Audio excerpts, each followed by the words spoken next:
Bienvenue sur Volcanic News. Alors aujourd'hui, je vais vous parler de la plus grosse fuite d'identité de l'histoire. L'information a été rendue publique le 18 février 2026. 1 milliard de données personnelles ont été exposées au grand jour par ID Merit, une entreprise spécialisée dans l'identification par l'intelligence artificielle.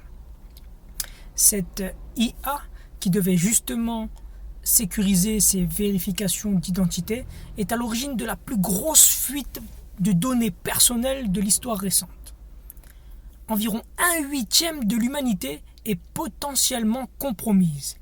Les noms complets, adresses postales, date de naissance, numéro de téléphone, email, mais surtout copies de passeport, carte d'identité et pièces officielles provenant de 26 pays différents, dont les États-Unis pour 204 millions, le Mexique pour 123 millions, les Philippines pour 72 millions, l'Allemagne 60 millions, la France 52 millions de personnes, etc.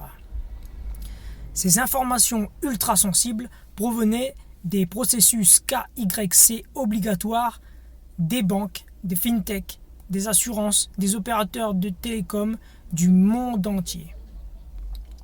Le 11 novembre 2025, des chercheurs ont découvert une base MongoDB entière. En gros, plus d'1 terabit totalement ouvert sur Internet, sans mot de passe, sans chiffrement. Complètement fou. Une simple erreur de configuration catastrophique. La faille a été colmatée le jour même, mais c'est presque certain que des cybercriminels l'ont déjà aspiré en masse. Un risque massif de vol d'identité, de fraude bancaire sophistiquée, de phishing ultra ciblé et d'usurpation d'identité à échelle planétaire. L'ironie est glaçante. La société qui devait sécuriser nos identités avec l'intelligence artificielle est elle-même à l'origine de la plus grande exposition de données personnelles depuis des années. C'est bien plus qu'une fuite, c'est un séisme numérique dans cette époque où tout devient numérique et où les gouvernements nous réclament nos informations personnelles sur des plateformes très mal sécurisées.